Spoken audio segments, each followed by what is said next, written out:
Hello guys, हाय, आप सब कैसे हैं? आज हम स्टार्ट कर रहे हैं यूज इफेक्ट। अब ये यूज इफेक्ट होता क्या है, पहले आपको मैं ये समझा देता हूँ। यूज इफेक्ट का मतलब होता है कि आप वेब पेज का इफेक्ट चेंज कर रहे हैं without changing the content. Okay, simple language में ये समझाना है। अगर आपसे कोई इंटरव्यू में पूछे तो आप ये बोल सकते हैं changing the effect of a web page. और वेब पेज मत बोलिएगा, थोड़ा मैच नहीं करेगा। ये बोलेंगे अगर changing the effect of a component, then थोड़ा सूट करेगा। अभी उसके लिए चलिए हम लोग स्टार्ट करते हैं। अब हम लोग लिखेंगे इम्पोर्ट, सॉरी, अब यहाँ पे हम लिखते हैं इम्पोर्ट।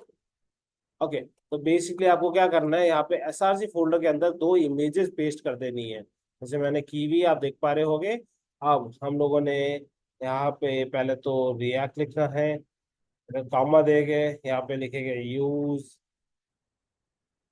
स्टेट। अब यहाँ पे कॉमा देंगे और लिखेंगे यूज इफेक्ट। अब देख पा रहे होगे हो गए हैं। अब हम इधर एंटर मारेंगे। ओके, इधर थोड़े से एंटर और मार लेते हैं कोड को अच्छे से दिखाने के लिए। अब हम यहाँ पे लिखेंगे फंक्शन। फंक्शन का नाम कुछ भी दे सकते हैं, क्योंकि ज्यादातर मैं इसलिए ये करता हूँ कि फाइल का नाम और फंक्शन का नाम सेम रहे, तो मैं वही देने की कोशिश करूंगा। मैंने फाइल का नाम यूज इफेक्ट वन दिया हुआ है, तो इसलिए मैं यूज इफेक्ट वन दे रहा हूँ।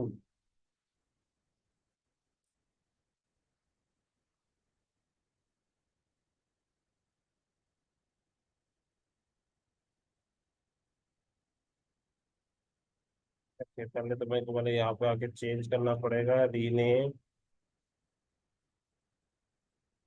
और यहाँ पे डिलीट दबाता हूँ यू, क्योंकि हमें हमें फाइल का नेमिंग कन्वेंशन पता है। यूज इफेक्ट वन, ठीक है। अब ये हमने ये कर लिया। अब हम यूज स्टेट का एक वेरिएबल यूज करेंगे। यूज स्टेट के वेरिएबल के लिए हम लिख रहे हैं लेट। अब बहुत लोगों का सवाल था कि हम लोग है ना कॉन्स लिखते हैं। जरूरी नहीं है, आप लेट भी लिख सकते हैं, कॉन्स भी लिख सकते हैं, दोनों ही सही है। अगर आपसे इंटरव्यू में पूछे तो आप ये बस बोल दीजिएगा कि बस कॉन्स सही होता है, लेट से भी हो जाता है। अब हम यहाँ पे लिखेंगे, एक वेरिएबल डिक्लेयर करना है, बाहर से भी हो सकता है असल में। ओके, यहाँ पे हम लिखेंगे current image, current image and set current image. Okay, इसके बाद हम लोग डालेंगे यूज स्टेट, ब्रैकेट में डाल देंगे हम क्या, अब पिक के नाम डालने हैं। अब आप बोलोगे कि भाई पिक के नाम वहां से डाले, नहीं, ऐसा नहीं करना है आपको। आपको इसके लिए अलग फॉर्मेट होता है। अभी हम यहाँ पे एंटर मारते हैं, यहाँ पे लिखते हैं इंपोर्ट पिक वन फ्रॉम। अब यहाँ पे लिखेंगे डॉट स्लैश। डॉट स्लैश का मतलब एसआरसी फोल्डर के अंदर ही है, ठीक है। अगर मैं इधर एक और डॉट स्लैश लगा तो इसका मतलब डॉट एसआरसी फोल्डर के बाहर है, बाहर वाले फोल्डर में है। तो इसलिए हम लोग अभी एसआरसी फोल्डर में ही है। हम यहाँ पे लिखेंगे pick one dot PNG. Okay, अब थोड़ा सा मैं, आप शॉर्टकट बोल सकते हैं, कॉपी पेस्ट कर रहा हूँ जिससे टाइम बच जाए हमारा। अब यहाँ पे हम आएंगे पिक टू। ओके, अब यहाँ पे हम लिखेंगे पिक वन। ये यहाँ पे एंटर मारेंगे थोड़ा सा।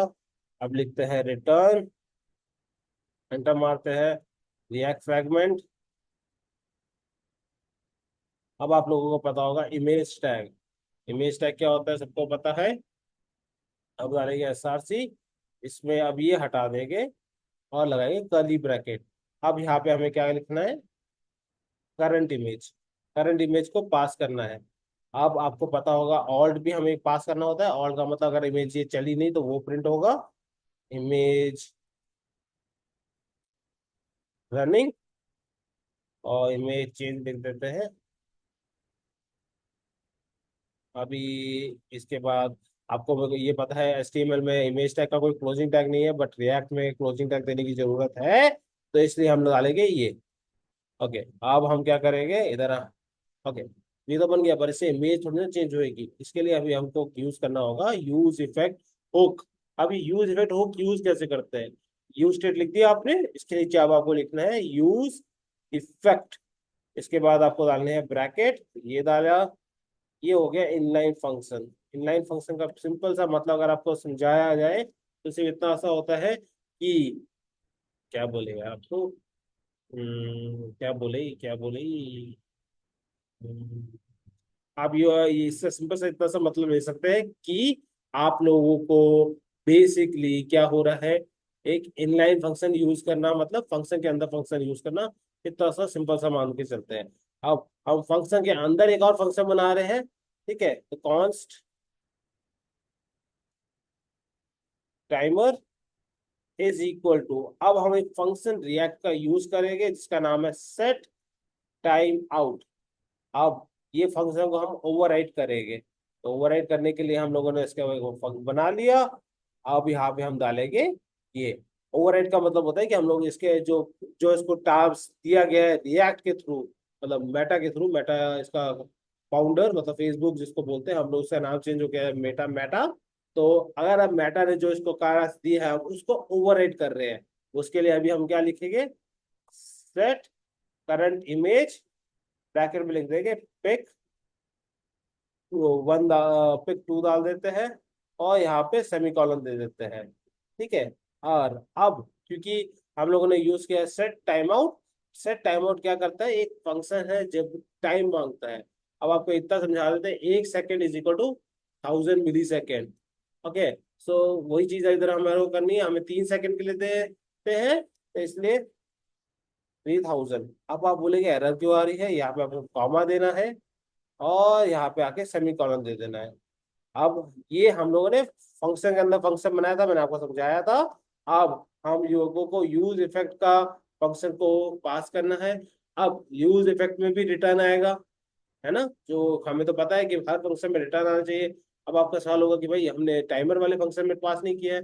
जी, टाइमर वाले फंक्शन में हमने पास नहीं किया है क्योंकि उसकी एक वजह थी। क्या वजह थी, क्योंकि टाइमर वाला फंक्शन सिर्फ वेरिएबल को चेंज कर रहा है, इसलिए।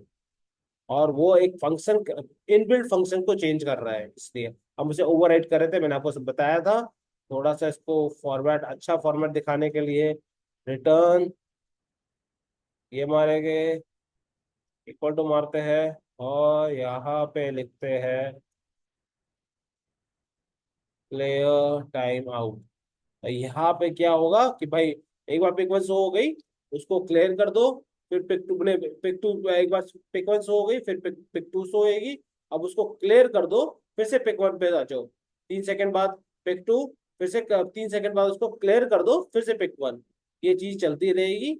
ओके, अब यहाँ पे हमें क्या करना है, टाइमर को कॉल करना है, टाइमर का फंक्शन है टाइमर, टाइमर। अब यहाँ पे सेमीकोलन मार देनी है आपको, ठीक है। अब यूज इफेक्ट हमेशा एक ऑब्जेक्ट रिटर्न करता है। ऑब्जेक्ट क्या होता है, बेसिकली आपको समझा दिया जाए, ऑब्जेक्ट का मतलब होता है कि बेसिक आपको एक वैल्यू पास करनी पड़ेगी फंक्शन के साथ। तो हम ला लेंगे यहाँ पे ये, और हमारे पास अभी कोई ऑब्जेक्ट नहीं है, तो हम लोग इसमें एम्प्टी ब्रैकेट्स पास कर देंगे, तो मतलब कि भाई अभी हमारे पास कोई ऑब्जेक्ट नहीं है। अब आप बोलेगे ओके ये बन गया इधर फाइल, अब इसको हम कर देंगे एक्सपोर्ट। तो इधर हम ला देते हैं एक्सपोर्ट डिफॉल्ट, यहाँ पे फंक्शन डाल दिया। अब बेसिकली अगर मैं इधर देखूँ तो मेरा पहले से सर्वर चल रहा है, मैंने पहले ही सर्वर चला के रखा था, इसलिए अब मेरे को सीधा जाना है इसमें अपने, इस पे, और इसको जाके, ओके। अब आप बोलेगे पर आपने लोड तो किया नहीं, तो लोड करने के लिए हम लोग आएंगे index.js में, यहाँ पे लिखेंगे import use effect one. Okay, spelling की गलती चल रही है थोड़ी सी, मैं सॉरी, इफेक्ट वन।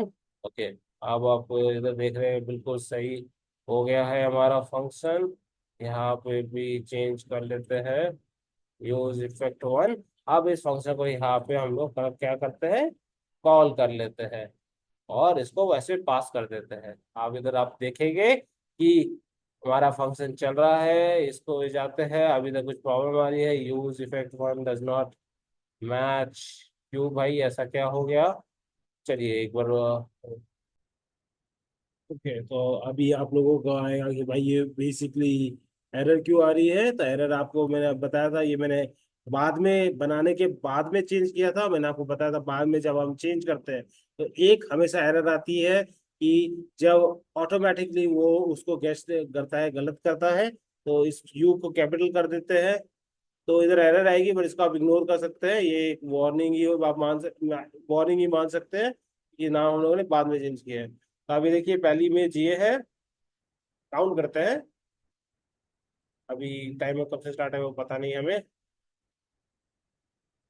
तो ये पहली इमेज है, अभी काउंट करते हैं 1। ओके, तो आप काउंट करते हैं 1 2 3। ये चेंज होनी चाहिए।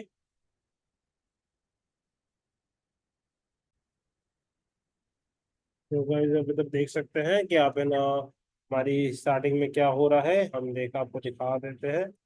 अगर आप इधर देखेंगे तो अगर मैं इस पर रिफ्रेश करूँ, यहाँ पे पिक 1 लोड हो रही है, 2 सेकंड बाद पिक 2 लोड हो रही है। तो ये आपको इंटरव्यू में बहुत ऐसे सवाल बहुत पूछ सकते हैं। आप इस वीडियो को अच्छे से देखिएगा, और आपको कोई डाउट हो तो आप कमेंट में हमसे पूछ सकते हैं। साथ ही साथ आपसे एक रिक्वेस्ट है, अगर आपको ये वीडियो पसंद आई है तो leave a like and subscribe our channel. Thank you guys, that was great.